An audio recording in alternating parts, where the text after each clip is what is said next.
అర్హులకు అన్యాయం జరిగిందని ఆర్జీఓ కార్యాలయం ముందు పట్న బీజేపీ ఆధ్వర్యంలో నిరసన ధర్నా నిర్వహించారు. సూర్యాపేట జిల్లా హుజూర్ నగర్ లో సోమవారం ఇల్లు లేని నిరుపేదలు పెద్ద ఎత్తున పాల్గొన్నారు. పార్టీ పట్న అధ్యక్షుడు కొండ హరీష్ గౌడ్ మాట్లాడుతూ విచారణ జరిపి ఇల్లు లేని అర్హులకు ఎంపిక చేసి న్యాయం చేయాలని సందర్భంగా డిమాండ్ చేశారు. రాష్ట్ర మంత్రి ఉత్తమ్ కుమార్ రెడ్డి ప్రతిష్టాత్మకంగా ఫణగిరి రామస్వామి గుట్ట వద్ద నిర్మిస్తున్న మోడల్ కాలనీ సింగిల్ బెడ్రూమ్ల లబ్దారుల ఎంపిక లిస్టులో అవకతవకలు జరిగినట్లు ఆరోపించారు. వార్డు కౌన్సిలర్లు ఆర్పీలు ఇష్టానుసారంగా తమ అనుయాయులు పేర్లు చేర్చడంపై ఆక్షేపణ వ్యక్తం చేశారు. కార్యక్రమంలో కంటి నాగరాజు, కొప్పర సాయి, 28వ వార్డు మహిళలు, ప్రజా సంఘాలు పాల్గొన్నాయి. రాలేదు. ఆధార్ కార్డు చూసి సర్వే చేసి మాకు ఇల్లు ఇవ్వాలని మేము కోరుకుంటున్నాం. ఎవరైతే ఉన్నారో ఇల్లు పంచడానికి ఎవరైతే పెద్దలు ఉన్నారో వాళ్ళందరూ ముందుకు వచ్చి మాకు సహాయం చేయండి. ఇల్లులు అయితే మాకు రాలేదు. అర్హులు ఎవరైతే ఉన్నారో వాళ్ళకైతే రాలేదు. ఈ లిస్ట్ క్యాన్సిల్ చేసి మళ్ళీ సర్వే చేసి మాకు ఇల్లు ఇవ్వాలి. మా దగ్గర అయితే ఏ ఆర్పీలు రాలేదు, ఎవరు రాలేదు, ఏ సర్వే జరగలేదు. మా దగ్గర మేమైతే అప్లికేషన్ ఎంఆర్ఓ ఆఫీస్ లో పెట్టుకున్నాం, అయినా రాలేదు. చింతల బజార్ 24వ వార్డులో మా ఇల్లులు పోయినాయి. అన్ని వార్డులలో ఇల్లులు పోయినాయి. ఇల్లులు పోయిన వాళ్ళకైతే ఇల్లులు రాలేదు. ఇల్లులు ఉన్న వాళ్ళకి, స్థలాలు ఉన్న వాళ్ళకే ఇల్లులు వచ్చినాయి. ఇప్పుడు వచ్చిన లిస్ట్ లో ఉన్నాయి కూడా ఆఫ్ చేసి ఇప్పుడు మళ్ళీ ఎంక్వైరీ చేసి మాకు ఇల్లులు ఇవ్వాలని మేము ప్రజలకు అందరికి కూడా గవర్నమెంట్ ఎవరైతే ఉందో వాళ్ళకి మేము అడుగుతున్నాం. అంతే. ఇప్పుడు ఫైనల్ కాదని చెప్తున్నారు సార్. అబద్ధం వరకు అది ఆర్డీఓ సార్ చెప్పారు. ఇప్పుడు లిస్ట్ అయితే ఫైనల్ చేయనని చెప్పారు. మరి అది ఎంతవరకు నిజమో ఎంతవరకు అబద్ధమో తెలియదు. ఇప్పుడు కూడా మా ఆధార్ కార్డులు చెక్ చేసుకోండి. ఎవరైతే అర్హులు ఉన్నారో వాళ్ళకే ఇల్లు ఇప్పియండి దయచేసి. అదే మా డిమాండ్. ఇప్పుడు మేము ఆధార్ కార్డు ఎవరైతే అర్హులు ఉన్నారో వాళ్ళకే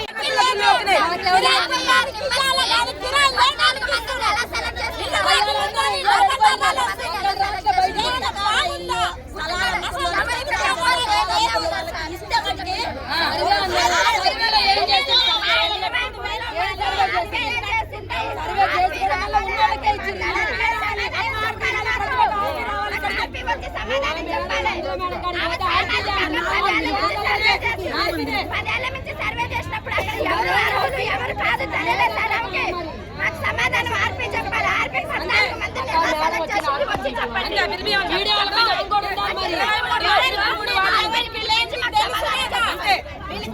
లేకపోతే మాత్రం మేము ఇక్కడ ఎంఆర్ఓ ఆఫీస్ ముందు, ఇక్కడ ఆర్డీఓ ఆఫీస్ ముందు ధర్నా చేస్తాం. అది అవసరమైతే పంచితే మాత్రం మేము. ఒకవేళ మీకు న్యాయం జరగకపోతే మీ డిమాండ్ ఏంది? మీ వర్షన్ ఏంది? మా డిమాండ్ ఏంది? ఎంత దూరమైనా పోతాం.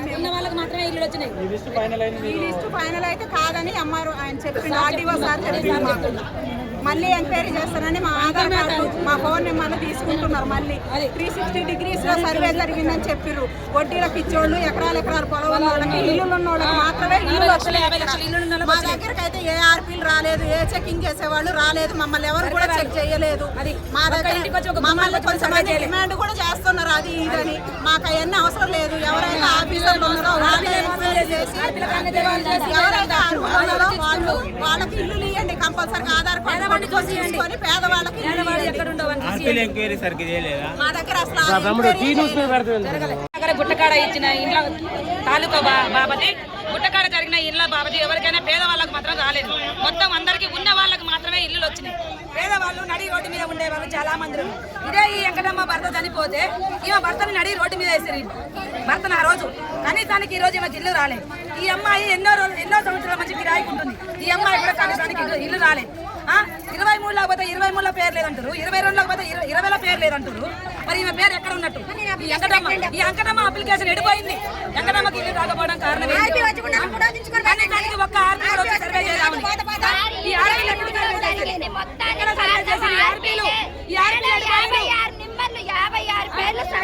ఆర్పీలను పంపించినప్పుడు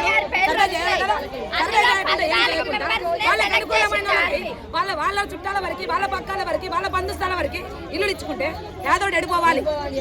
యాదోడు ఎవరు అడగాలి? ఎక్కడ న్యాయం జరిగింది? మాకు ఎవరు చెప్పండి.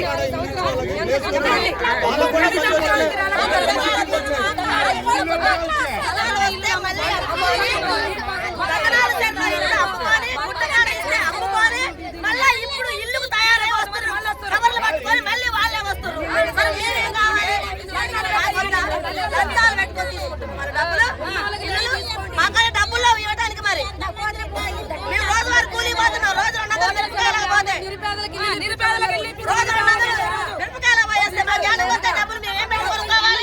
ఉన్నారు, చోట్లు ఉన్నోళ్ళే ఉన్నారు, పొలాలు ఉన్నోళ్ళే ఉన్నారు.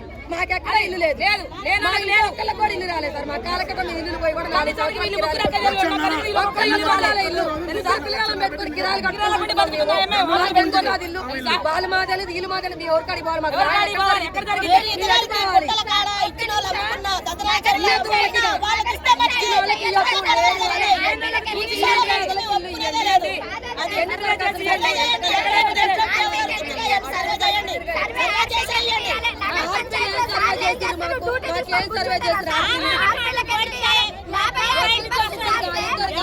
కొండా హరీష్ గౌడ్, హుజూర్ నగర్, భారతీయ జనతా పార్టీ పట్టణాధ్యక్షుడు. అందరికీ నమస్కారం అండి.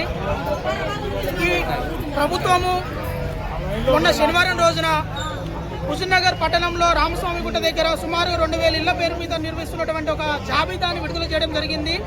ఆ జాబితాని కనుక మనం పరిశీలించినట్లయితే పూర్తిగా 50% వరకు సుమారుగా అనర్హులు ఉన్నారు. ఈ యొక్క జాబితాని వారు ఆర్పీల ద్వారా చేయించడం ద్వారా వాళ్ళందరూ కూడా వాళ్ళ ఇంటి చుట్టుపక్కల వాళ్ళందరికీ అనర్హులు వాళ్ళందరికీ కూడా పేర్లు పెట్టుకున్నారు. కానీ అర్హులైనటువంటి వ్యక్తులని చాలా మందిని వాళ్ళు దూరంగా పెట్టడం జరిగింది. ఇదే విషయమే ఇప్పుడు మీ అందరం కూడా ఇక్కడ ఉన్నటువంటి ప్రజలందరి ద్వారా సుమారు ఒక 2000 మందితోటి ఆర్టీఓ ఆఫీస్ను ముట్టడి చేయడం జరిగింది. మరి ఆర్టీఓ గారు ఇప్పుడు హామీ ఇచ్చారు మనకి, వీళ్ళందరూ కూడా మళ్ళీ జాబితా మేము తీసుకుంటాం సార్, ఆర్పీలను కాకుండా ఇండిపెండెంట్ టీమ్ తోటి, నా సొంత టీమ్ తోటి మళ్ళీ ఎంక్వైరీ చేపించి ఎలిజిబిలిటీ ఉన్నట్టు వాళ్ళందరికీ కూడా వచ్చే విధంగా నేను ప్రయత్నం చేస్తా అంటున్నాడు. మేము ఒకటే ప్రశ్నిస్తున్నాం ఈ ప్రభుత్వాన్ని, ఎన్నిసార్లు ఈ ప్రభుత్వానికి మేము అప్లై చేసుకోవాలి, ఎన్నిసార్లు మేము ఈ విధంగా చేయాలి, ఎన్నిసార్లు మేము దగాపడాలి? ఈ పేద ప్రజల తరఫున ఈ పేద ప్రజలు అందరూ కూడా ఇల్లు లేకుండా రోడ్ల మీద తిరగకుండా ఉంటున్నారు. వీళ్ళకి ఒక ఇల్లు ఇవ్వడానికి ఉత్తమ్ కుమార్ రెడ్డికి ఏమైంది? నువ్వు ఆడ బంగ్లాలు కట్టుకొని నువ్వు బెంగళూరులో హైదరాబాద్లో ఉంటే సరిపోతుందా? వీళ్ళందరూ కూడా ఉండొద్దా? వీళ్ళకి ఇల్లులు అవసరం లేదా? అందరం కూడా ఈ ప్రజల తరఫున ప్రభుత్వాన్ని ఉత్తమ్ కుమార్ రెడ్డి గారిని ప్రశ్నిస్తున్నాము. వీళ్ళందరికీ కూడా ఖచ్చితంగా అర్హులైన అందరికీ కూడా ప్రతి ఒక్కరికి ఇల్లులు రావాలి. ఇల్లు రాకపోతే కనుక ఈ యొక్క కార్యక్రమాన్ని ఉధృతాన్ని చేసి ఈ యొక్క ఆర్టీఓ ఆఫీసులు కాదు, రాబోయే రోజులలో సీఎం ప్రోగ్రాం ఉంటున్నారు, సీఎం కార్యక్రమాన్ని ఖచ్చితంగా అడ్డుకుంటామని చెప్పేసి ఈ యొక్క సందర్భంగా మేము తెలియజేస్తున్నాం. ఈ సందర్భంగా మేము ఆర్టీఓ గారిని భారతీయ జనతా పార్టీ తరఫున కలిసినప్పుడు వారు మాకు హామీ ఇవ్వడం జరిగింది. ఈ యొక్క లిస్టుని మళ్ళీ ఎంక్వైరీ చేసి ఇది ఓన్లీ డ్రాఫ్ట్ మాత్రమే, ఇది ఫైనల్ లిస్టు కాదని వారు మాకు క్లియర్గా చెప్పడం జరిగింది. ఈ యొక్క ఎంక్వైరీ మళ్ళీ ఇంకొకసారి చేసి వాళ్ళందరికీ కూడా అర్హులైన వాళ్ళందరికీ కూడా పేర్లు, ఫోన్ నెంబర్లు తీసుకుంటున్నారు. వార్డు సభల్లో పెట్టి వార్డు సభలలో అనౌన్స్ చేయాలని చెప్పేసి మేము కోరడం జరిగింది. ఆ విధంగా ప్రయత్నం చేస్తామని వారు హామీ కూడా ఇవ్వడం జరిగింది.